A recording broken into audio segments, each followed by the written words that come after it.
नमस्ते, सत श्री अकाल, आदाब। आप सभी का स्वागत है हमारी आज की नई वीडियो में। आज की वीडियो में हम बात करने वाले हैं भारत के तीव्र गति से फेमस होने वाले अयस्कांत आशीष के बारे में। और दोस्तों, साथ ही जानेंगे उनके बारे में कुछ ऐसे इंटरेस्टिंग फैक्ट जिनके बारे में आपको बिल्कुल भी नहीं पता होगा। तो दोस्तों, आपने अयस्कांत आशीष की सक्सेस को देखा है, पर उसके पीछे उनकी जिंदगी कैसी रही इसका आप अंदाजा भी नहीं लगा सकते। तो चलो दोस्तों, ऐसी इंटरेस्टिंग वीडियो को बिना समय बर्बाद किए शुरू करते हैं।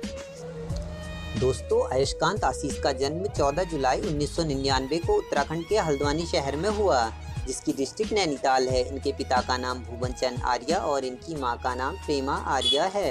अयस्कांत आशीष एक ऐसा नाम जिन्होंने लोगों के बीच अपनी पहचान तो एक आर्किटेक्ट होने के नाते बनाई थी, लेकिन जब से इन्होंने इंस्टाग्राम पर रील्स बनाकर डालना शुरू किया, तब से इन्हें छोटे से लेकर बड़े तक लगभग सभी लोग जानने लगे। अयस्कांत आशीष की शुरुआती पढ़ाई हल्द्वानी के आजमान Vikram Birla Institute of Learning School से हुई।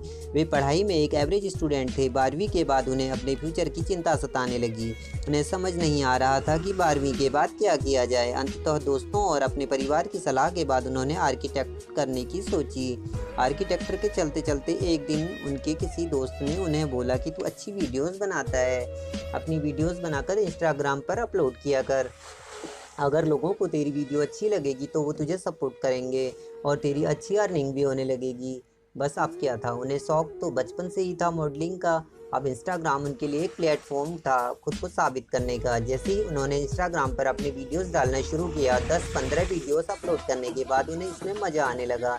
इंस्टा रील्स के प्रति उनकी दीवानगी इतनी बढ़ चुकी थी कि वे अब खाली समय में अक्सर वीडियोस बनाने लगे थे। धीरे धीरे इनके फॉलोवर्स बढ़ने लगे। अब इनके फॉलोवर्स को इनके रील्स अपलोड होने का इंतजार रहने लगा था।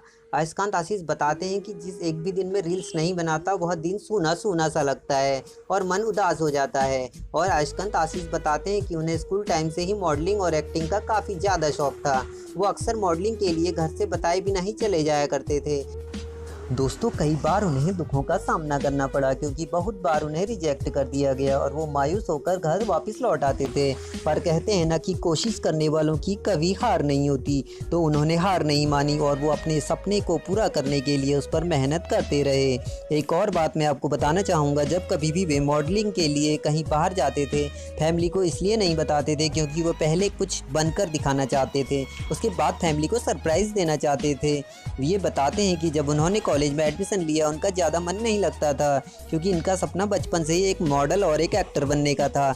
वे बताते हैं कि पढ़ाई के साथ साथ उन्होंने बहुत सारी जगहों पर मॉडलिंग के लिए अप्लाई किया, पर उस वक्त तक उनके पास कुछ खास टैलेंट नहीं था। उन्होंने बहुत से रिजेक्शन फेस किए। उसके बाद खुद पर बहुत ज़्यादा काम किया, खुद को डेवलप किया। उसके बाद उन्हें एक मौका मिला जिसमें उन्होंने बहुत सारे ऑडिशन क्लियर करने के बाद उन्हें एक टीवी एड पर काम करने का मौका मिला।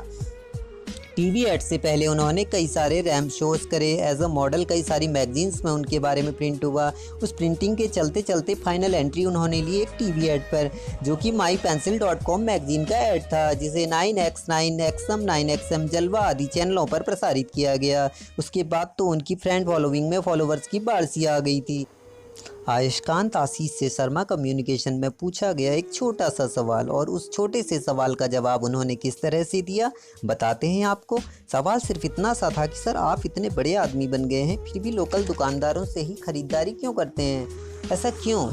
उन्होंने कहा कि छोटा बड़ा कुछ नहीं होता, ये सभी लोकल के लोग उनके भाइयों के समान हैं, और जब कभी अचानक तेज़ बारिश आ जाए या आंधी तूफान आ जाए तो हमारी फैमिली के लोग आप ही लोगों की शॉप में खड़े रहकर बारिश के बंद होने का इंतज़ार करते हैं। तब कोई ऑनलाइन प्रोडक्ट बेचने वाली कंपनी का ओनर हमारे लिए छाता लेकर नहीं आता है, और जब कभी हमारे साथ कोई सड़क दुर्घटना हो जाए तो उस वक्त भी आप जैसे लोकल दुकानदार ही मदद के लिए सबसे पहले आगे आते हैं। तो ऐसे लोगों को छोड़कर हम ऑनलाइन प्रोडक्ट बेचने वाली कंपनी से क्यों प्रोडक्ट खरीदें? और जो सम्मान आप लोगों से हमें मिलता है, आइए सर, बैठिए सर, क्या लेंगे सर आप? क्या कभी कोई ऑनलाइन प्रोडक्ट बेचने वाली कंपनी का ओनर हमें इतना सम्मान देता है? लोकल दुकानदार सिर्फ दुकानदार नहीं, मेरे लिए मेरी फैमिली के एक टुकड़े के समान है। उनकी ये बातें सुनकर मेरी ये आंखें भर आई। शायद मैंने ज़िंदगी में पहली बार किसी ऐसे व्यक्ति विशेष से दोस्ती की थी जो हमें इतनी सम्मानजनक दृष्टि से देखता था और जिसके हृदय में हम सब के लिए प्रेम की एक ज्योति जलती थी। तो दोस्तों, अयस्कांत आशीष की रियल लाइफ स्टोरी आपको कैसी लगी हमें कमेंट करके ज़रूर बताएं। और अगर आप हमारे चैनल पर नए हैं तो हमारे चैनल को सब्सक्राइब करके बेल आइकन दबाना बिल्कुल भी ना भूलें। फिर होगी मुलाकात एक नई कहानी के साथ। भैया भैया भैया, मैं एग्जाम में फर्स्ट आई। mypencil.com पे जाओ और अपनी कहानी सुनाओ।